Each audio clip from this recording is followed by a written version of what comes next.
Matendo ya Mitume sura ya 2 mstari wa 17 inasema, itakuwa siku za mwisho, asema Mungu, nitawamwagia watu wote roho yangu, na wana wenu na binti zenu watatabiri, na vijana wenu wataona maono, na wazee wenu wataota ndoto. Nataka nielezee hili andiko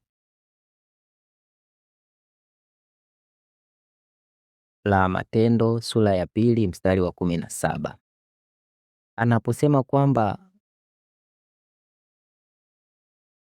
tunaona anaongelea mabinti, vijana pamoja na wazee. Uzee unaozungumziwa hapa sio uzee wa umri kwamba mtu ana miaka mingi, bali uzee unaoongelewa hapa ni wingi wa maarifa ambayo mtu anakuwa nayo, ukubwa katika kujua mambo ya kiroho, mambo ya ulimwengu, mambo ya ufalme wa Mungu, ufalme wa nuru, kwa anakuwa ni mzee. Matendo sura ya 2 mstari wa 17. Itakuwa siku za mwisho, asema Mungu, nitawamwagia watu wote roho yangu. Kwa hiyo Mungu anapotumwagia roho yake, unapomwamini na kupokea Roho Mtakatifu, roho yako inapewa nguvu. Roho yako inapewa nguvu ya kuweza kupokea taarifa kutoka kwa Mungu hadi kuzifikisha katika nafsi yako. Kwa hiyo utaona kwamba baada ya kujazwa Roho Mtakatifu, kwamba neno linasema wana wenu na binti zenu watatabiri. Kutabiri, kuprophesy. Kutabiri ni rahisi sana. Unaweza ukawa unajitabiria, unaweza ukajitabiria hata wewe mwenyewe, ukajitamkia maneno ya baraka wewe mwenyewe. Tunaona kuna watumishi wa Mungu wanavyowabarikia watu wengine, wanavyosemea watu wengine maneno na ya kweli yanatokea. Kwa hiyo unapokuwa na Roho Mtakatifu, Mungu anakupa nguvu ya kuweza kutamka neno na likawa. Na ndio maana unapompokea Roho Mtakatifu ndipo unaweza sasa kupigana vita ya kiroho, kwamba unasema, unapigana kwa kutumia maneno. Vijana wenu wataona maono. Kuona maono, vision, sight. Maono ni mengi. Mungu anatufundisha, anajifunua kwake kwa maono mengi tofauti tofauti. Na kwenye Biblia tunaweza tukaona kuna mifano, lakini kwa sisi asilimia zaidi ya 99 Mungu anazungumza kupitia ndoto, na wazee wenu wataota ndoto. Hii ndio njia ambayo Mungu sana sana anaitumia kuzungumza na mwanadamu. Utakapokuwa mtu mzima na Mungu anataka sasa aanze kukutumia umtumikie, utakuwa unaota ndoto. Ndoto huja kwa sababu ya shughuli nyingi. Mungu atakuelekeza vitu tofauti tofauti kupitia ndoto. Unapoona unakuwa na ndoto nyingi za kutisha, pengine ndoto ambazo zinakusumbua, si nzuri, unaweza ukahisi kwamba ni ndoto zinatoka kwa adui au kwa shetani, lakini ni Mungu ndo anayekuletea hizo ndoto. Kama wewe umeokoka, kama wewe ni mtu ambaye hujajiungamanisha na kumtumikia shetani kwa hiari yako, basi ndoto zote unazoota zinatoka kwa Mungu. Ndoto zote unazoota zinatoka kwa Mungu na zina maana. Lugha anayoitumia Mungu katika ndoto ni lugha ya mafumbo. Anasema ni lugha ya gizani. Unahitaji kutafuta maana ya kile ulichokiona. Naweza nikatoa mfano mmoja mwepesi.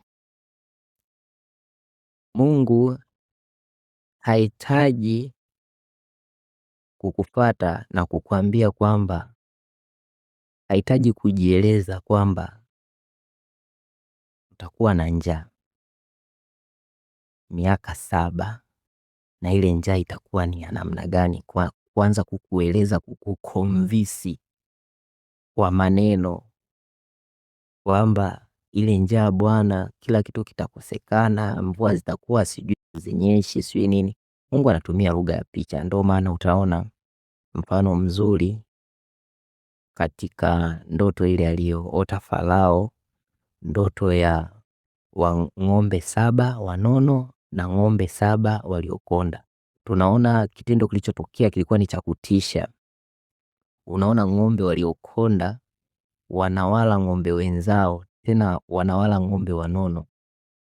Alafu baada ya kuwatafuna na kuwala, wale ng'ombe 7 waliokonda walibaki kuendelea kukonda vile vile, wala hata hawakushiba. Kwa hiyo sio ndoto nzuri, ni ndoto ya kushtua, lakini ilikuwa imetoka kwa Mungu na ilikuwa na ujumbe. Unaota ndoto gani? Karama yako au zawadi ambayo Mungu amekupa ni lazima uitumikie kwa kufuata maelekezo yake, na kwa kumsikia yeye ndipo unaweza kujua kwamba Mungu amekupa zawadi gani, gift gani ambayo anataka uitumie hapa duniani ili uweze kufanikiwa wewe pamoja na watu wengine wanufaike kupitia wewe. Usipoweza kuitumikia karama yako au zawadi yako ambayo Mungu kakupa, kipaji chako ni kipaji cha uongozi, ni kipaji cha kucheza mpira, ni kipaji cha utangazaji, ni kipaji cha kufundisha, ni kipaji cha kusaidia watu wengine, ni karama ya kusaidia watu wengine, ni karama ya kuombea watu wengine, chochote kile. Je, ni karama ya kulea, karama ya kutibu watu, chochote kile ambacho Mungu amekiweka ndani yako, huwezi kukifanikisha bila kuwa na uwezo wa kumsikia pale anapokutia moyo, pale anapokuonesha wapi pa kwenda, nini cha kufanya. Unapomwomba Mungu, Mungu anakwenda kukujibu kwa kukupa direction. Tunaweza tukaangalia mfano mzuri katika Biblia. Tunaona katika ndoto Yakobo alisemeshwa alipokuwa ameenda kuoa, ameoa wake wawili, kapata watoto, anaishi katika nchi ambayo mkwe wake pia Labani alikuwa anaishi.